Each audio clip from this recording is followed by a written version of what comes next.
And now, the story of the 1972 Miami Dolphins' perfect season.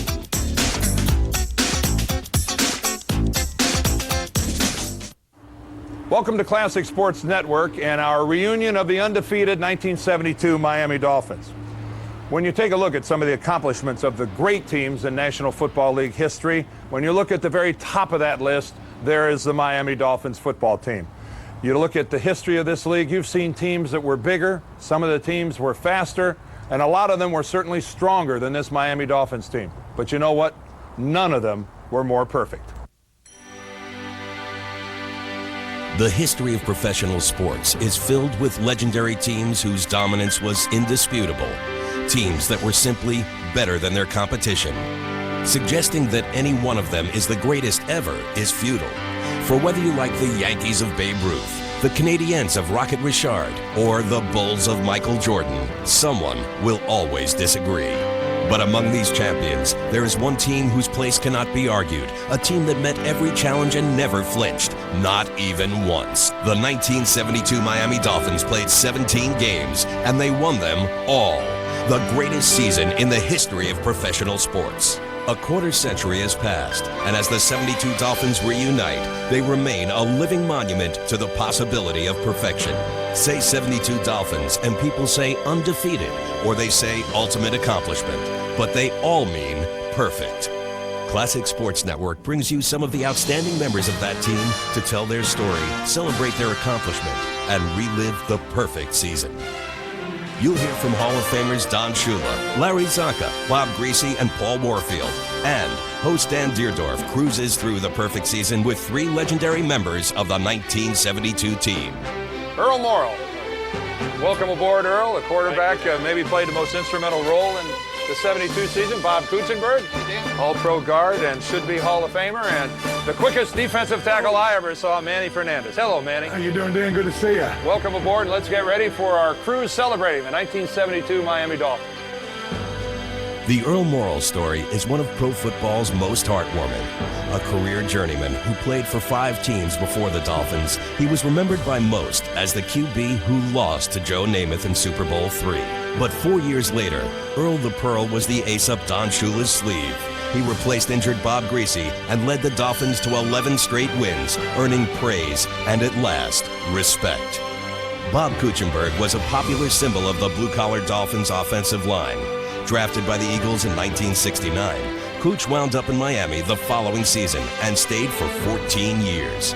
An outstanding individual blocker, Kuechenberg went on to 4 Pro Bowls and was twice named All-Pro. Though he was small for a nose tackle, Manny Fernandez's persona was huge. Known at first for wrestling alligators and charming snakes, he was soon recognized for annihilating opposing backfields. The perfect symbol of Miami's no-name defense, Fernandez quietly dominated Super Bowl VII and in 1973 was named the NFL's most unsung player. When you look at the 1972 season and everything that was accomplished that year, I think you have to go back the year before, because that's probably where it started, is it not, with that loss in the Super Bowl? Sure. Unfortunately, if there's 26 teams in the league, one wins, one loses the Super Bowl, and 24 are forgotten. The team that loses is the biggest loser, ironically. And of course, our mission was to get back in '72 and get back to the Super Bowl and win it, because Don, it's just unacceptable to have the last game of your year end in a loss. So that was our whole mission. But yet, a lot of teams lose the Super Bowl and don't get back. They didn't use it as effectively as apparently you used it. I don't know how you would explain that either, to be honest with you. I see that happen all the time, and I wonder, how can that team go from Super Bowl contender to off the charts? I mean, oftentimes they don't even get back to the playoffs. Right. And I just don't see how that. Then of course, you got Buffalo, and they just kept coming back and get whipped. I don't see how they could do that either. It was so devastating to lose that last game. And to go back and face family and friends afterwards was probably the toughest part. And I've never forgotten that feeling I had in the parking lot of the hotel in New Orleans when I had to go back and face all those people. It was tough. I had that feeling back from Super Bowl III, and I had the feeling of winning Super Bowl V against the Cowboys, and now joining the Dolphins, and right after they had lost that year. And I know the feeling. You don't want to ever lose that last game because that's the one they remember, and it's the biggest loss of the year. You're a losing team. On a young football team, as silly as it sounds, you were all that 1 year older, but much more than just 1 year older from an experience standpoint, having been to the Super Bowl. We've been to the playoffs 2 years in a row at that point, and a Super Bowl, and I think what made that Super Bowl loss even more dramatic, in our opinion, was the fact that we lost to America's team. That was hard to take. You know, Dandy Don had dubbed them America's team. Right. The media had picked it up, and the abuse we took all year long from Cowboy fans across the country, everywhere we went. Well, face it, the image that comes out of that game, if you ask anybody on the street, what do they remember? They remember Bob Lilly chasing Bob Griese and the huge sack. And you're right, that's what they remember from that game. Sure, that's what we remember from that game. Well, truthfully, Dallas was a mature, very talented team. They were the best team in football that year, and we were a young team on the way up. They thrashed us, and they deserved to win. They had lost just a year before, too, Right. to us. That's exactly right. Jim O'Brien. Yeah. Losing the Super Bowl is a powerful motivator for the following year. Don't ask me. Players in the National Football League knew that the Miami Dolphins were a pretty good football team. But certainly, none of us had any idea how good they were or how good they were about to become. This is how the 1972 season got underway.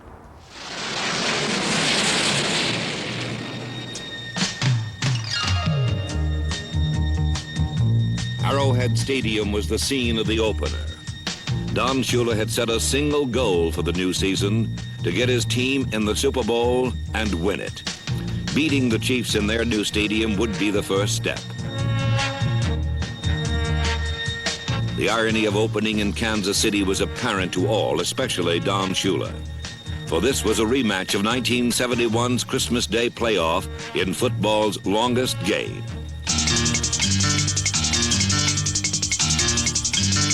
Garo Yepremian's field goal in sudden death overtime had beaten the Chiefs and propelled the Dolphins into the Super Bowl.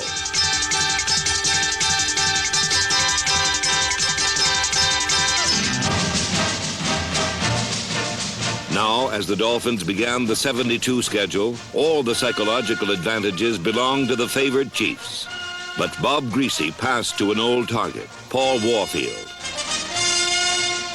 and a new one, Marlon Briscoe, to lead the offense to 2 touchdowns.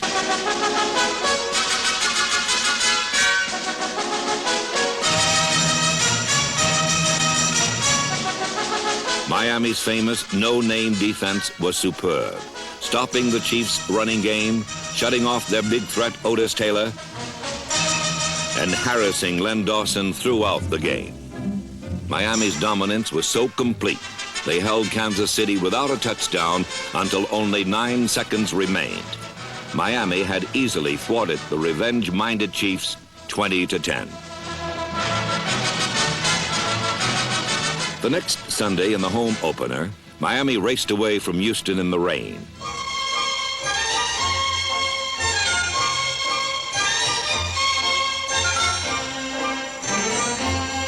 All 4 of Shula's backs, Morris, Zonka, Griese, and Kick, scored touchdowns as the Dolphins won their second 34-13.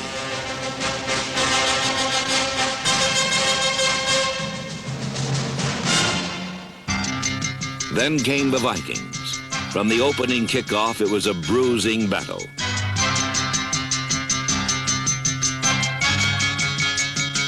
On their very first series, Fran Tarkington burned Miami with the bomb, and Minnesota led. But the Dolphin defense, led by Nick Buonaconti, number 85, kept Miami in the game by sacking Tarkington 5 times and taking away the long pass by employing a 5th defensive back in Shula's nickel secondary. Garo Yepremian's long-range field goals of 38, 42, and 51 yards kept his team close, but Miami trailed with less than 2 minutes left. Then Bob Griese, in a masterpiece of clutch passing, moved the Dolphins downfield.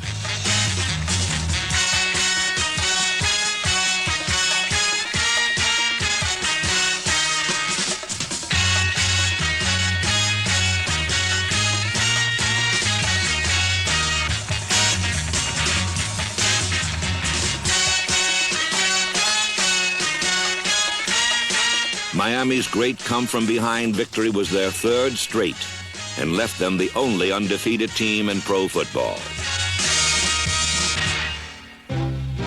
The season's fourth Sunday was in New York's Shea Stadium, where the Dolphins completely stymied Joe Namath with their 53 defense.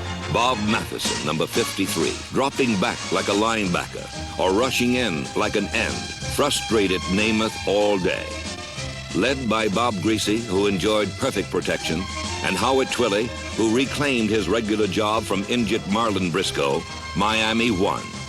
Now, after only 4 games, the Dolphins already had a 2-game edge in the AFC East. San Diego was next in the game that the Dolphins lost their leader for most of the season. A record Orange Bowl crowd of 80,000 watched in silence as Bob Griese sat on the polyturf with a fractured leg.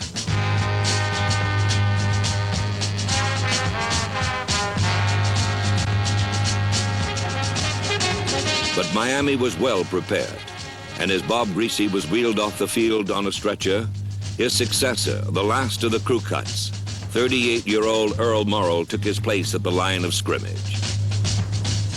With the poise of the old pro that he is, Morrall soon had the Orange Bowl rocking with cheers as he completed 8 of 10 and hit Paul Warfield and Howard Twilley for touchdown passes.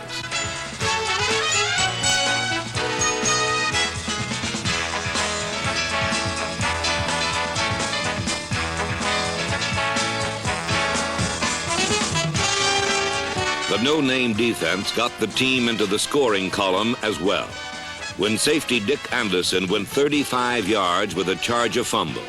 Miami had won its 5th straight to remain unbeaten, but the cost had been high.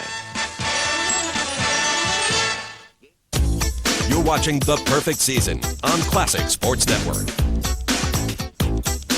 When Griese got hurt in the 5th ball game of the year, Earl just came in there and took over and just did a great job for us. I don't think he's ever been given the credit that he deserves for the tremendous job. So every time I talk about that football team, I always want to make sure I mention Earl because of his contribution. Earl Morrall's first 12 years in professional football read like a travelogue of the United States. From San Francisco to Pittsburgh, to Detroit to New York. There were many years, many teams, many numbers. Those early years were filled with futility. His finest moments came with the Lions, but injuries hobbled him in 1964, and he was traded to the Giants. I was a little bit bitter because this was my longest stay. I was there 7 years and felt I had contributed.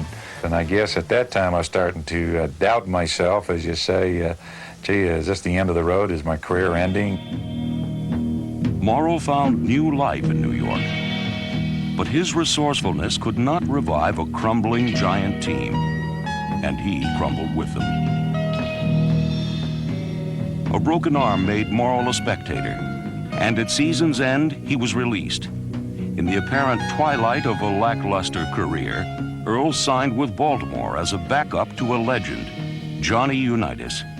Earl Morrall had kicked around with a lot of teams. He had an outstanding college career at Michigan State, but really never settled down and made it as a pro. But I brought him in and found out that he was a very intelligent player and a money player, a guy that had the poise to make the play when you had to make the play. When a preseason injury sidelined Unitas, Earl Morrall became a sudden starter on opening day, 1968. He hadn't been in our camp but a week. He didn't know a play, he didn't know a formation, he didn't know a pass route. So Earl gets in the huddle and he says, okay, everybody relax now, calm down. Somebody said, call a play, will you? Well, he couldn't think of a play. He'd say, out left, flank right, and then let's see now. We say, Earl, you gotta call the play. Well, somehow he got it out, and somehow we won that game. And then we won 15 out of the next 17 with Earl Morrall. He just got it done somehow. Total relaxation. And she never did learn the system. We're going this way. Yeah. You're on the left. Okay, you're on the left.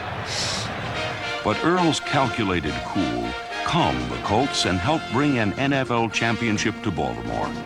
And Morrall, a four-time cast-off, was named the league's Player of the Year.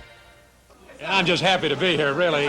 13 years, 13 is supposed to be unlucky, but this has been the luckiest for me, I can say that. Morrall's memorable season was soon obscured by his failure to win Super Bowl III, when the New York Jets intercepted 3 of his passes. On that January afternoon in Miami, Morrall was best remembered for the play that lives in infamy. Instead of looking at Jimmy Orr, who's standing wide open in the end zone, waving his hands, and I see the fullback and try to steer it to him, and it gets intercepted there. It's one of those things that I guess it just wasn't in the books for it. We were heavily favored and couldn't believe that it did happen. Just unbelievable. And you think about your career as, gee, I'm on top of the world, and all of a sudden, bang, I'm at the bottom. And I think that's one of the things the Super Bowls do to you, that you have a great season. If you don't win that Super Bowl, it seemed like the whole season just went down the drain.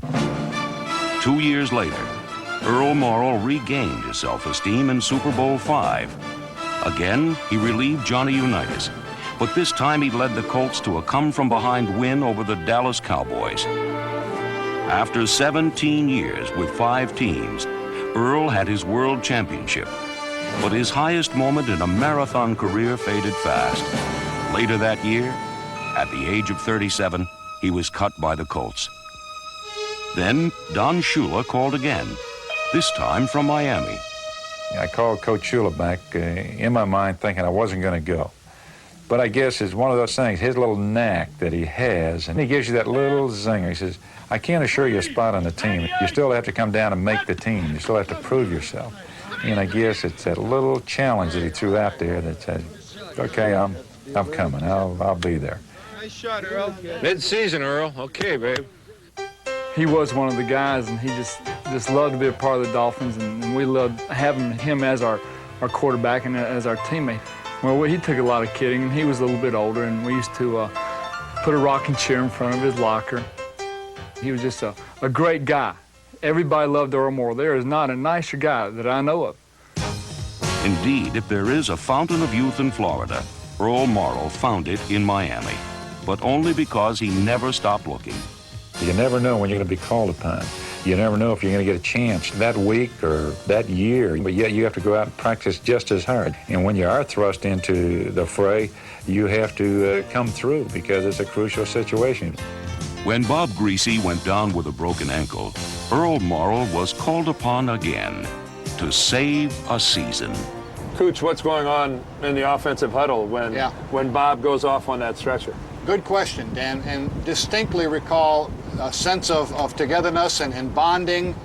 The old man's in here now, by God, let's do the job and do it all together.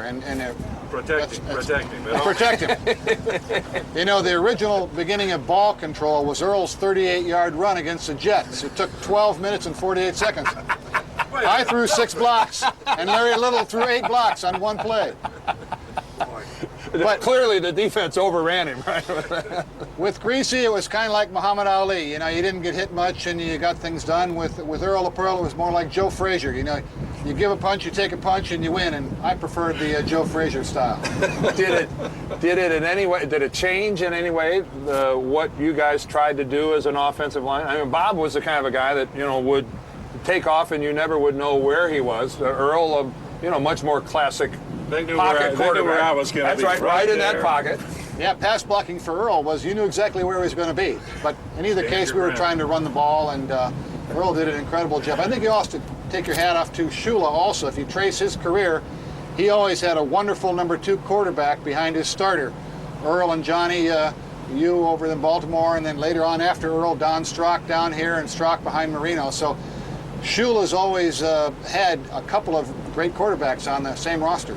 Well, Bob refers to the running game. The starting quarterback, of course, nobody knew how well Earl was going to play, although they should have, right, Earl? Right. Why would there be any concern whatsoever?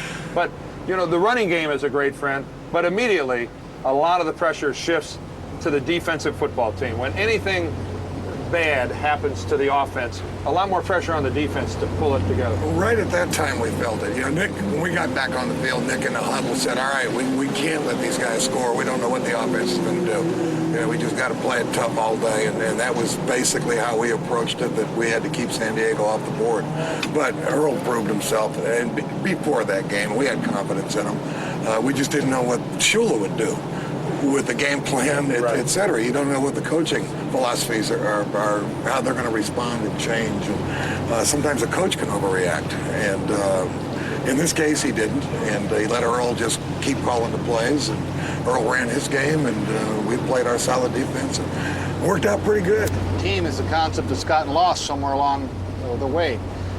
If you take Stabler away from the Raiders back then, or take Bradshaw out of the Steelers, do they go to the Super Bowl? Let alone go undefeated. We were a team.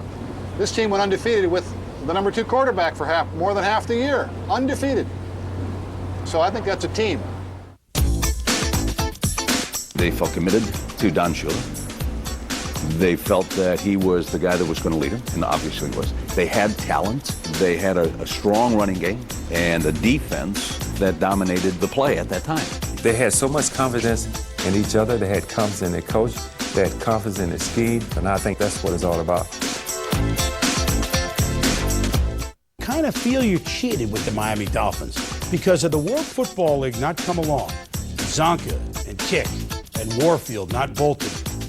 Who knows how many Super Bowls they could have won. But the Dolphins, because of that, were kind of unfinished business. But I don't know that there will ever be an undefeated team again in the NFL. So therefore, if one year is a dynasty, they're at the top of the list. Earl, you mentioned that you don't think that this team gets the respect that it should from the media or from whomever. You get people mentioning the great teams in NFL history. And of course, the Steelers of the 70s come to mind, the 49ers and the incredible run that they have had here in the 80s and the 90s. You know, you'll hear people mention the 85 Bears and the 86 Giants. And you guys are always mentioned, but not necessarily. Sort of in the back light. Yeah, it's not necessarily at the top. You're right. And obviously that bothers everybody involved with that team. That does bother you because the object of the game is to go out there and win. And that's all we did. We went on the field, and the object isn't for the personal glory or to do an outstanding play, a big hit, or to intimidate, I guess you got to say.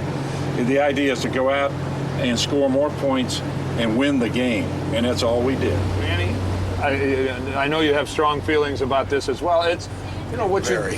Yeah, so let's hear it. Well, you go back and as Cooch was reminding us a while ago, we had the best single-season record ever in the history of the game, 17-0. 32-2 over a 2-year period. And I believe it was 42-6 over a 3-year period. No team has ever done any of those 3 things. And when some team does do those 3 things, maybe then they can take credit for being the best team in football history. But until then, I don't see how they can. They want to say that weak competition. The teams that are claiming this, Pittsburgh, that's the same team that was part of those great years we had. They were on the losing end.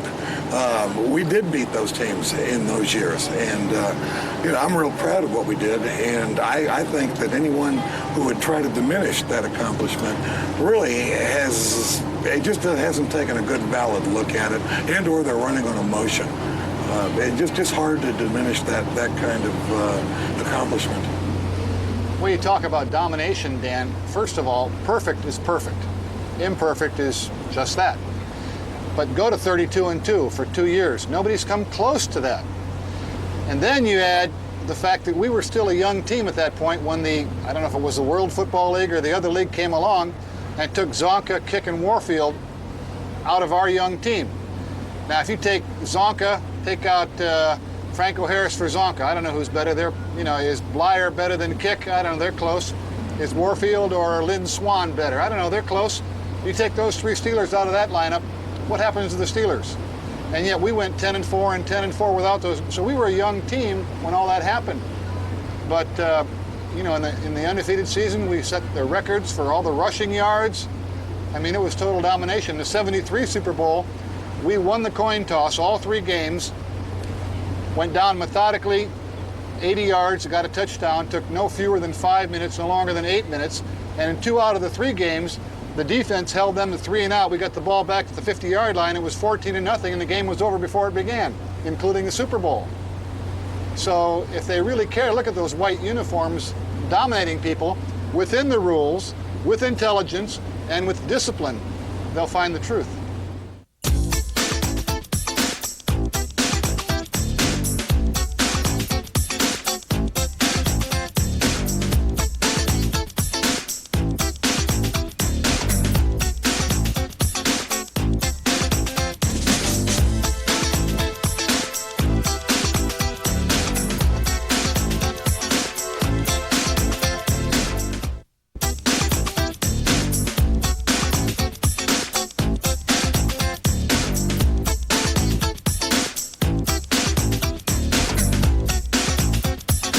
The 1972 Miami Dolphins unleashed upon the NFL the greatest ground game the league had ever seen to that point.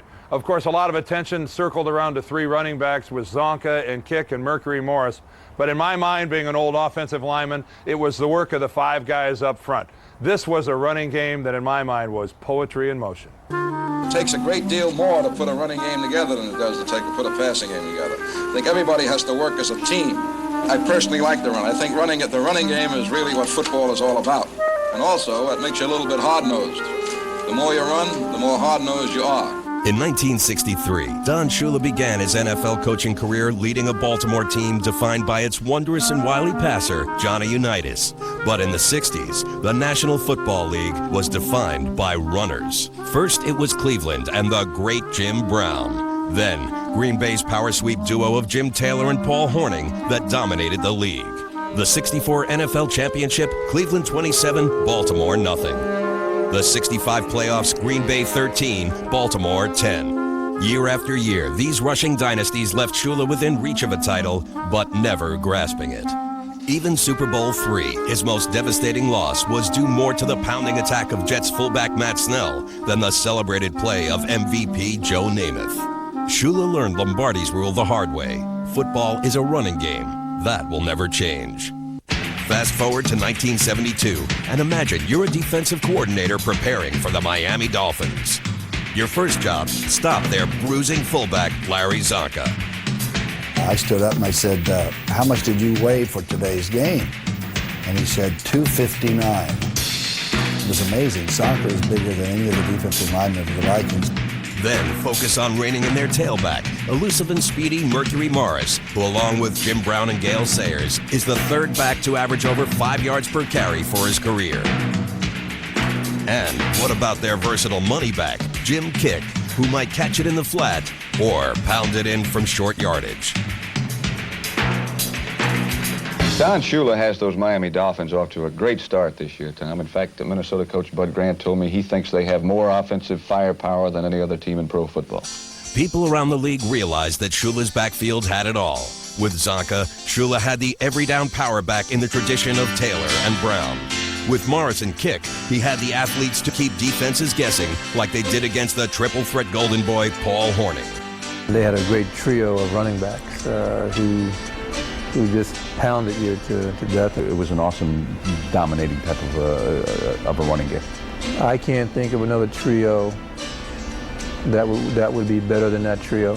While endorsements from their competition are subjective, the statistics that Miami's rushing attack piled up are beyond question.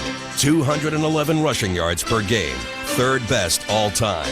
The first team ever to generate 2 1,000-yard backs in one season. 3 straight years as the AFC's top rushing offense. The foundation of this success was Miami's massive and methodical offensive line, a unit composed of quiet but ferocious men who paved the way for their celebrated backfield. We really weren't concerned about any statistics that applied to the offensive line other than no sacks in a 100-yard game at least, and that was our drive. With their protection, Earl Morrall was the Sporting News Player of the Year, attempting just 18 passes per game.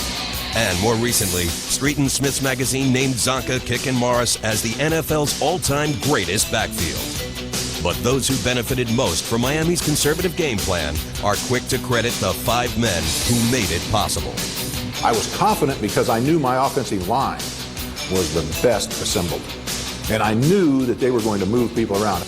With the line focused on team goals, the skilled players threw the ball and ran with it for more yards and points than any other team in the league.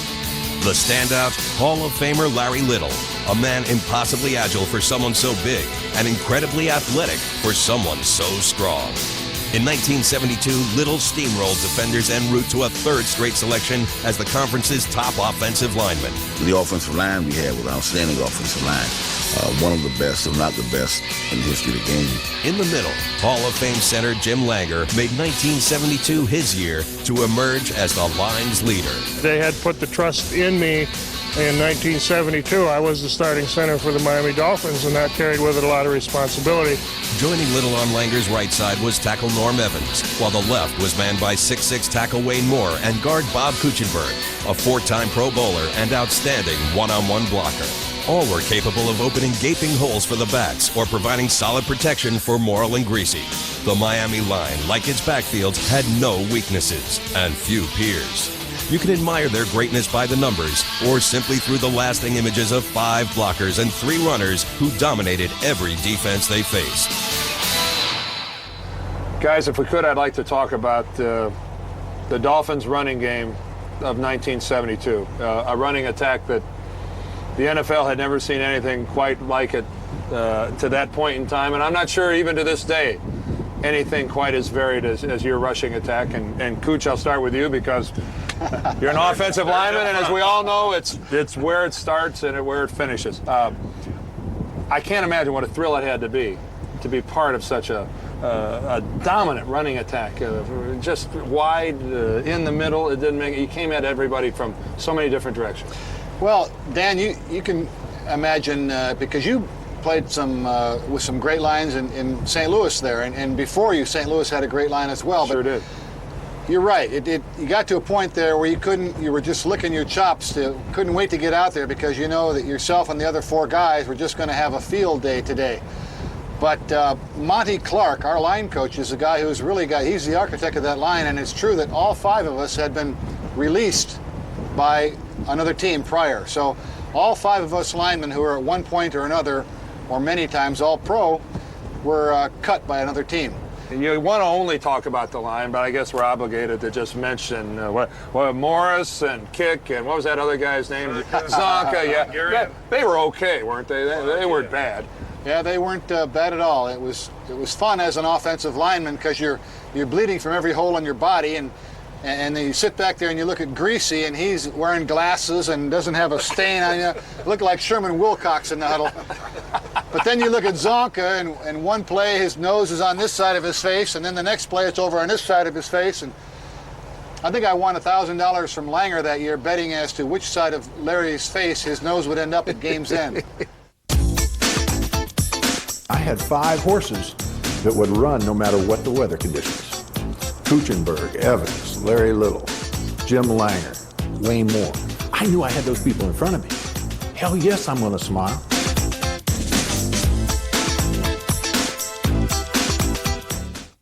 On Classic Sports Network. 5 Hall of Famers on the offensive team, none on the defensive team. And I can tell you as a player who played against the Dolphins in 1972, it was the quickest defensive football team that I ever saw. It was impossible to pin them to the inside. They ran to the football so well, and when they got there, they always got there in groups of 2 and 3 people at a time, putting their hats on the ball carrier, and it was something to see. And I guess in a team game where individuals aren't supposed to stand out, maybe the ultimate compliment you can pay this defense is to say that they had no name. They were tough, intelligent, disciplined, aggressive.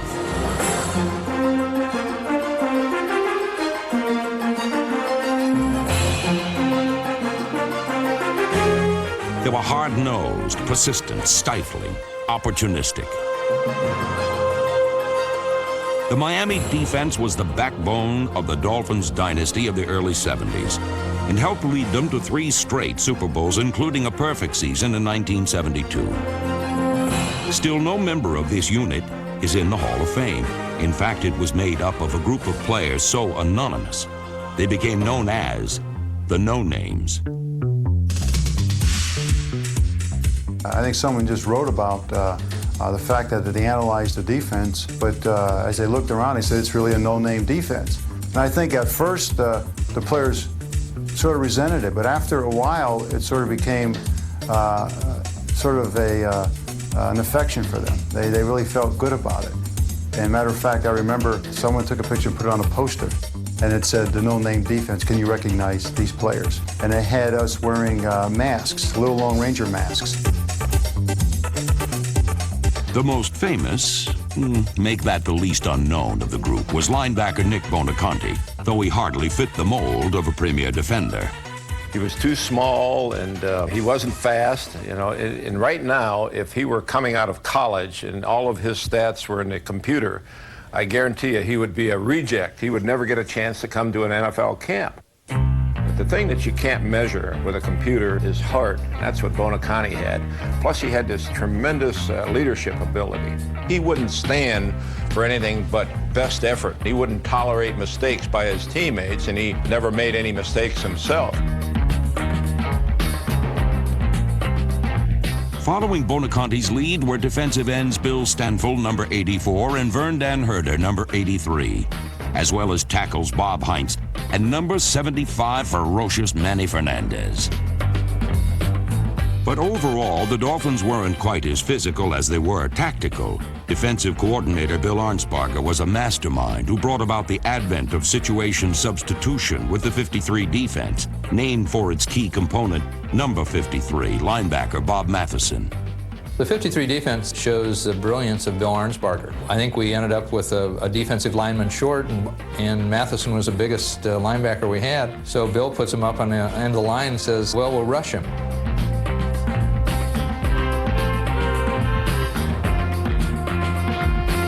Arnsparger's use of a linebacker as a pass rusher revolutionized pro football and befuddled every offense the Dolphins faced. The whole idea to our defensive scheme was to keep the offense off guard, to not let them know who was coming or where they're coming from so that they would make a mistake. Equally as frustrating for opponents was Miami's nearly impenetrable secondary, where number 40, Dick Anderson, Lloyd Mumford, Curtis Johnson, and number 13, Jake Scott skillfully disguised their zone coverages and rarely made an error in judgment. Bill Arnsparger said, in the year that we went undefeated, we made 13 mental mistakes the entire year. That is incredible. Miami made its opponents pay dearly for every mistake. Yet perhaps no play better illustrates the Dolphins' defensive teamwork than a Dick Anderson interception against the Colts in the 1971 AFC Championship. It was a 62-yard return where our defensive players made 7 perfect blocks.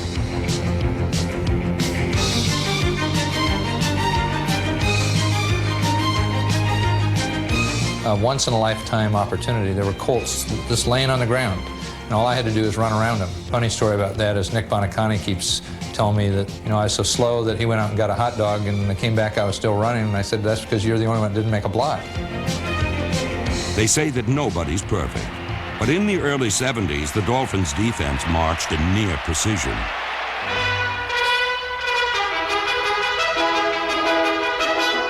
They were heroes whose identities remained a mystery. And to this day, we still wonder, just who were those masked men?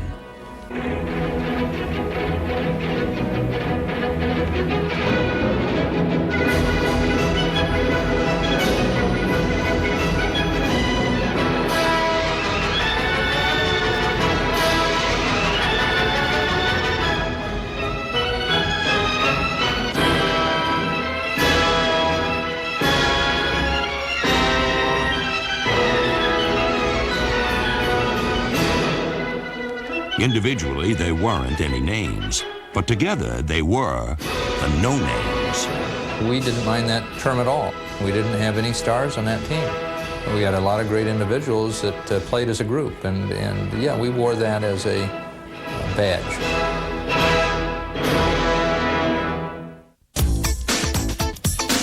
They were smart. They were the smartest defense that I had ever played against. Jake Scott as a free safety and Dick Anderson. The secondary had ways of trying to fool the quarterback. I think the no-name defense was maybe the smartest defense in the history of football because they didn't bowl you over with the front four, though Manny Fernandez was certainly a great player. One of my favorite plays in football history was the championship game a couple of years before, actually in 1971 against the Baltimore Colts, where Dick Anderson got a pick and got 8 picture-perfect blocks from defensive mates as he went in to score a touchdown. That told you how smart they were. A real physical team to come out and dominate you and beat you up. But with the Raiders and the Steelers, you had teams, that was going to come out and they were just going to beat the tar out of you. Both Pittsburgh and the Raiders wore black. And, black is supposed to be an intimidating color anyway, and it is an intimidating color. And then Miami had that kind of, that teal green or blue or whatever it is with the white, and it never was really a... Flipping and skipping. Yeah, like that Dolphin on the side of the helmet really didn't, it didn't jump out at you like that skull and crossbones. I guess the image is, the sparkling white, South Florida, like that has anything to do with what kind of football you play. Well, you can look at Don Shula, or you could look at Al Davis, I guess. That's kind of sets it apart there, too. Was it? We wore white hats. This is a concept that's foreign to me, Earl. I never even considered that the guys in dark jerseys were more menacing than guys in white jerseys. I'm not sure that crosses most players' minds. Color doesn't cross your mind. I think the image, I guess they had, we were a fish, a dolphin jumping out of the water or something. But primarily, you look at the other team, you look at people. I can't even remember the names half the time. You look at numbers. There is something to this. It's us against the world. Sure. Something tells me Don Shula used that pretty well. Well, over the years, Shula motivated probably more than, obviously more than anybody else ever did. But the thing about Coach Shula, he was consistent and do everything within the rules. And I guess those Raiders wouldn't know too much about that. At the time, were you aware that maybe guys who played for the Steelers and the Raiders were kind of openly saying maybe you guys weren't as physical as they were, and that they thought that they were like, I hate to say it, but like tougher than you were? Were you aware of that? Oh, I don't know. I suppose. I guess you have to consider the source. But on the other hand, the Raiders, those two Raiders in particular, probably, if they'd ever read a book, would have judged it by the cover. So they measure the effectiveness of the team by their uniforms, right? Yeah, it appears so.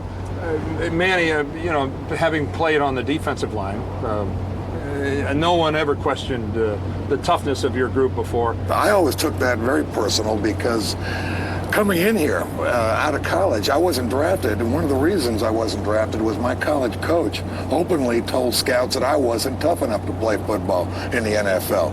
And so I took it very personal when I kept hearing that about our team.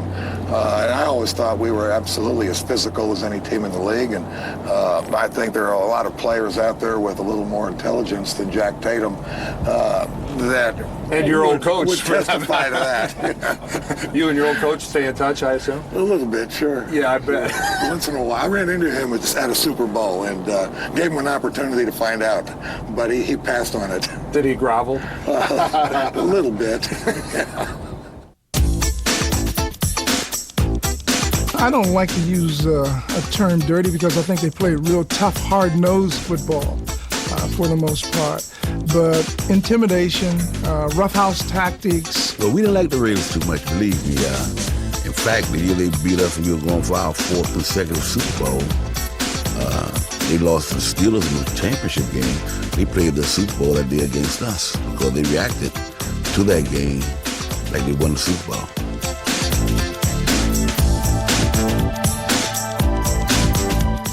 Against them. I mean, a Don Shula team, if you ever got something once, you better not go back there again. I respected him more than any of the active coaches. I know when I was coaching, I thought Don Shula was a tops, and after I got out of coaching, I still thought Don Shula was a tops. And he's proven it. I mean, he did it with different teams. He won more games than any head coach in the history of the game. He was a coach's coach and a man's man. Well, you finished the regular season at 14-0.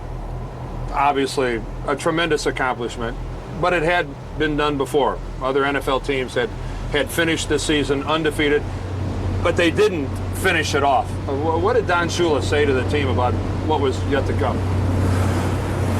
Well, as coach talking, he still kept us focused. You got to win the next one. We knew we couldn't lose from then on, and he kept us motivated. That's for sure that the tough games were ahead of us. Well, one of the things he kept saying, Dan, and it really sunk hard with us because of what happened the year before, and that is, it doesn't matter what you've done, what you've accomplished to this point, it's what you do from here forward. And he kept reminding us of that terrible sinking feeling we had in the locker room out at Tulane Stadium when the Cowboys beat us in Super Bowl VI. And that feeling, I think, really was one that none of us, I know, wanted to ever feel again. And he just kept pointing to that. Was the pressure something you could feel, or were you young enough to slough it off, Bob? What do you? I personally never felt the pressure that year. The following year, when you've got the 19 games, 17, 18, 19 games in a row, the streak, and you've had a whole off season to live with it, then I felt pressure. And when we finally lost, I felt relieved that you had that monkey off your back. But going back to the perfect season, I distinctly remember having just beaten the New York Jets to go 10-0, and that mathematically locked up our division. Right. So Jim Langer, my roommate, and I were out in the weight room the next day lifting weights saying, well, now we know we have to lose a game in the regular season because we don't want to go undefeated and stumble in the playoffs, right? Right. All right, well, what game are we going to lose then? Well, not this week. Not this week, not this week, and pretty soon we were 14-0. We were really kind of laughing about the whole situation.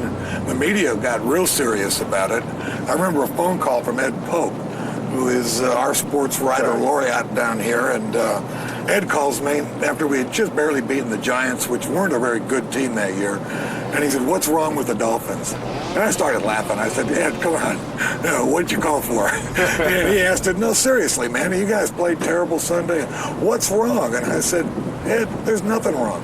He said, "Now, I know there's got to..." I said, "Ed, goodbye," and I hung up. He called right back, says, "You can't hang up on me." I said, "Ed, I didn't hang up. I said goodbye. This is a hang up," and I hung up. But how in the world can you beat, I think we were 12-0 or 13-0, and be playing poorly? I couldn't understand where he was coming from or what type of story he wanted to print, but he wasn't going to get a quote from me. That's funny. Well, they were all trying to pick it apart. I still remember coming to the Jet game that they were projecting that, well, if the Jets win, Dolphins lose a couple more games, Jets win the rest of theirs, they'll be the champion at the end of the year.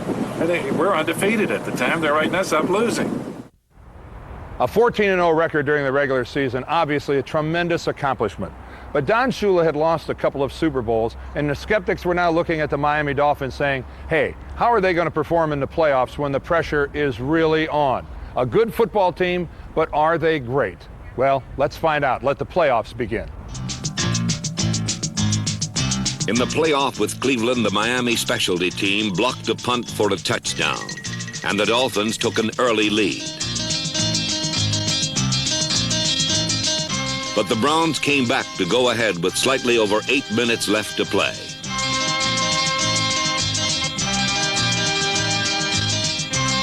Here, Miami showed why it was unbeaten.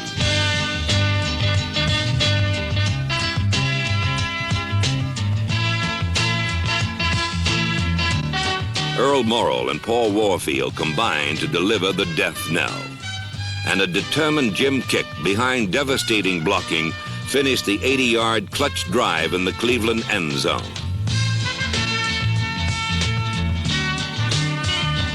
The Dolphins, in a pressure-packed performance, had come from behind to win, and Miami's inexorable march through the season continued.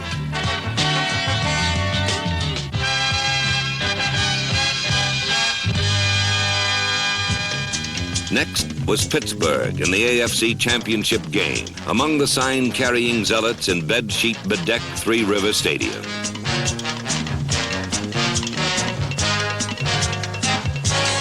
On their very first series, the Steelers scored and took the lead.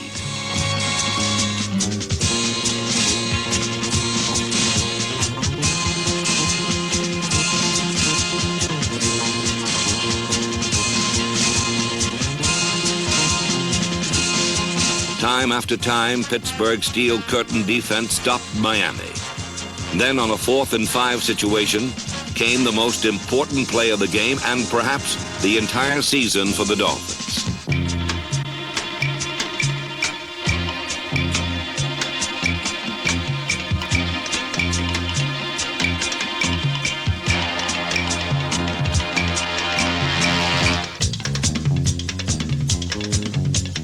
With Steelers seemingly running interference for him, punter Larry Seipel's risky 4th down gamble succeeded, and Miami was on its way.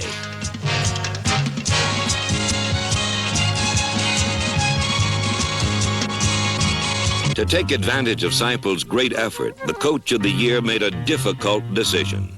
To get the offense untracked, Shula replaced Earl Morrall with Bob Griese. The results were not long in coming.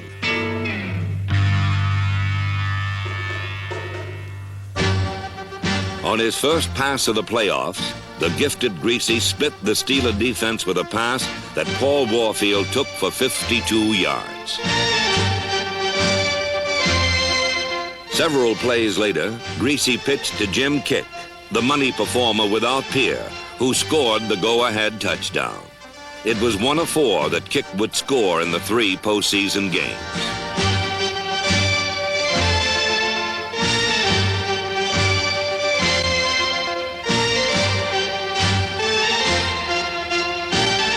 Miami had its 16th straight and repeated as conference champions. For them, it was on to the Super Bowl. For crestfallen Steeler rooters, the banners came down for good. The Dolphins had ended their great season.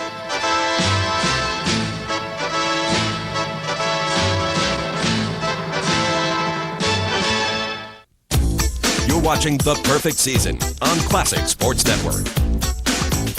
Classic Sports Network.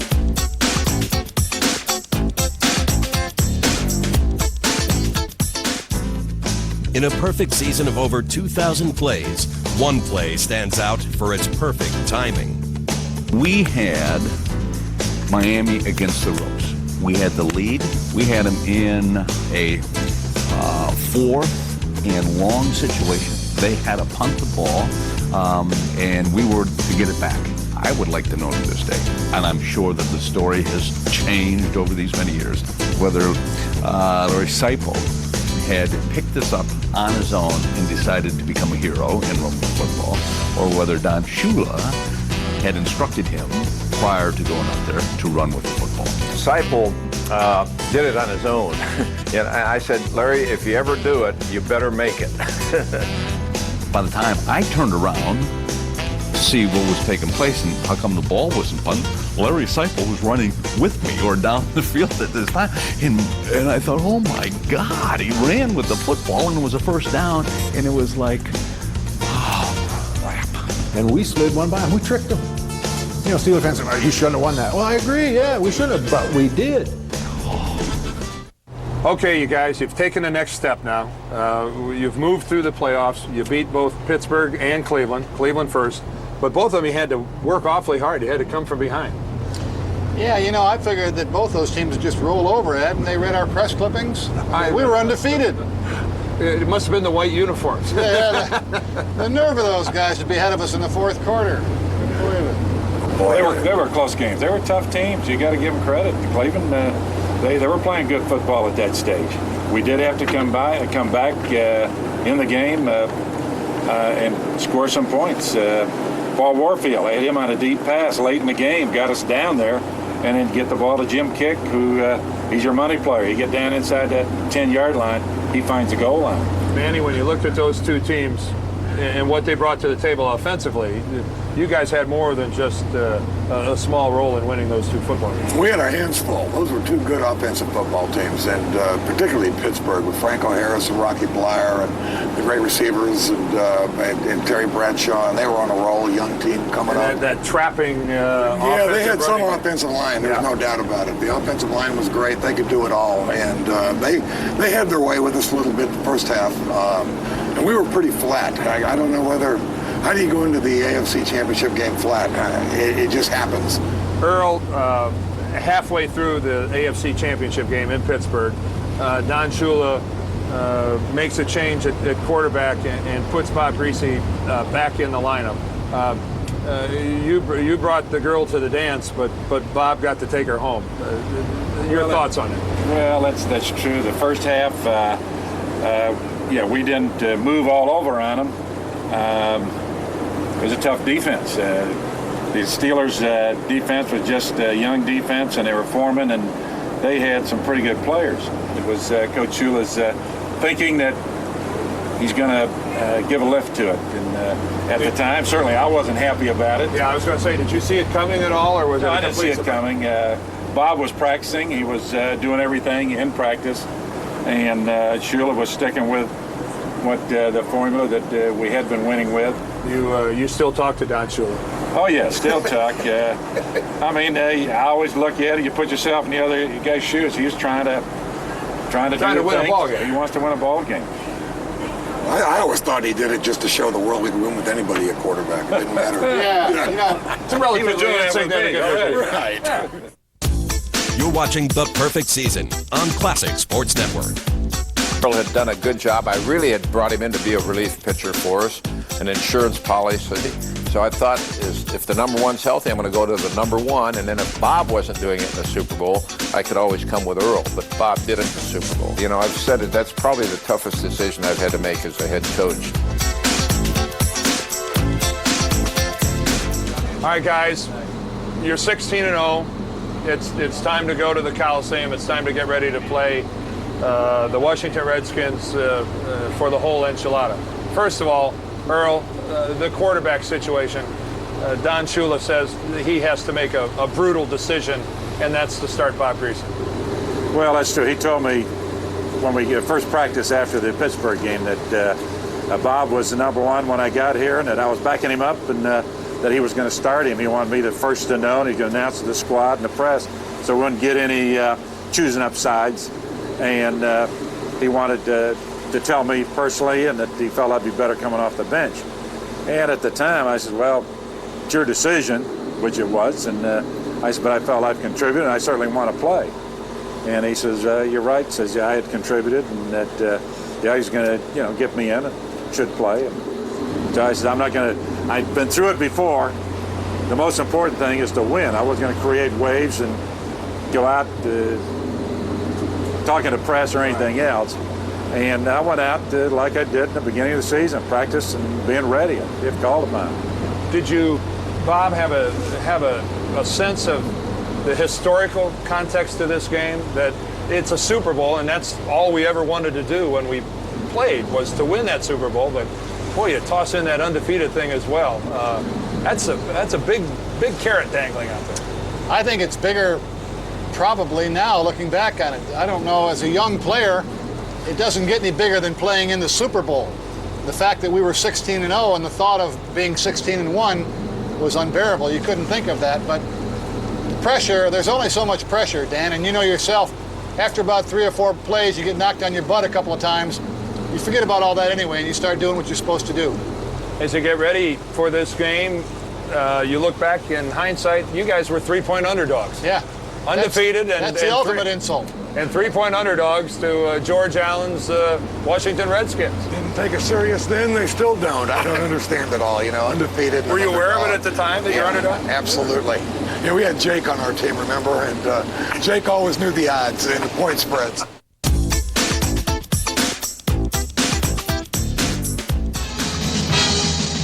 For the Miami Dolphins, the Super Bowl was an entire season in one game. They were not about to lose it.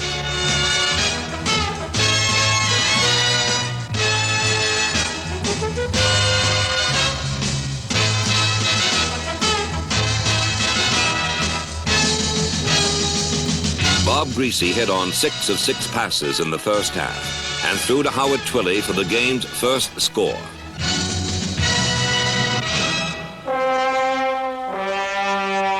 The rest of the Super Bowl served as a showcase for the Dolphins' variety of talents.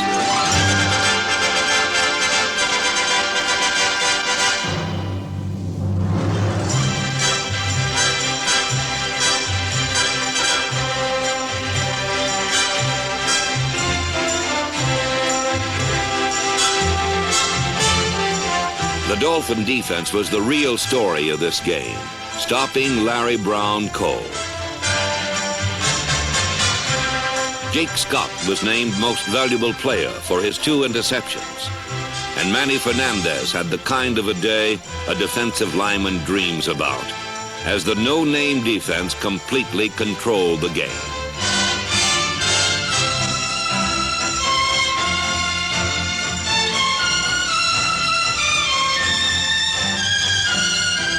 So playing an almost perfect football game in a perfect season, the Miami Dolphins were world champions.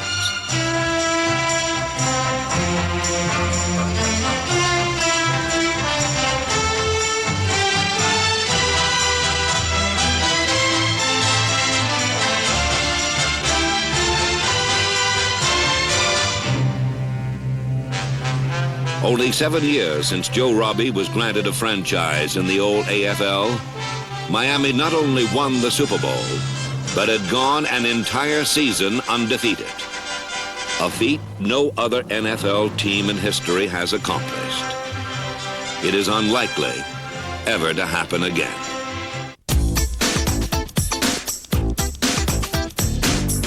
Super Bowl VII seemed to be the perfect lasting memory of the Dolphins' perfect season. But wait a minute, there was one Super Bowl moment which was far from perfect, and most of the Dolphins would probably rather forget it. With just minutes left in the game, Miami led 14-0 when usually reliable kicker Garo Yepremian tried a 42-yarder to seal the victory. Kick is blocked, rolling loose on the field.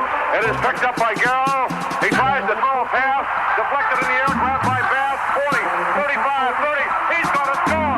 10-5, touchdown. If 40 eyes could kill, or 45 eyes could kill, when Garo came to the sidelines, he would be walking today. I was there that day and watching that game.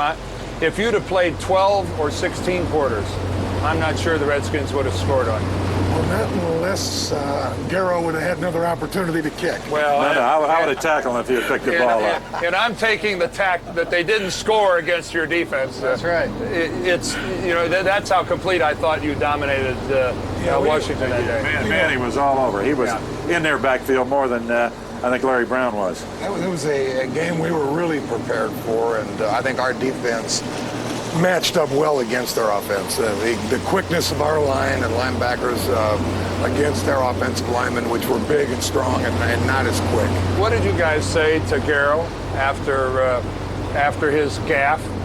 I don't know. Is the camera still on? Yeah. Let's clean it up. It was tough on Garo. It really was. I remember Garo coming off the field and just altering his path to the bench until he finally got to the end. Got to the far end. And he walked off, and I happened to be down there.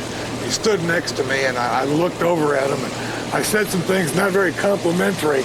But, I never, in the heat of things, you sometimes say things you don't mean.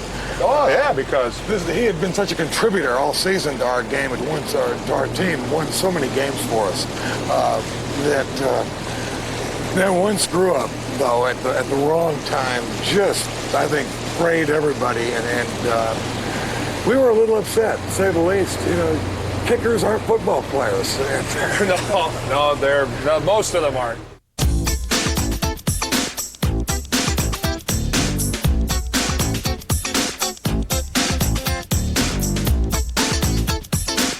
Hi, I'm Garo Yepremian, and you're watching the story of the undefeated Miami Dolphins.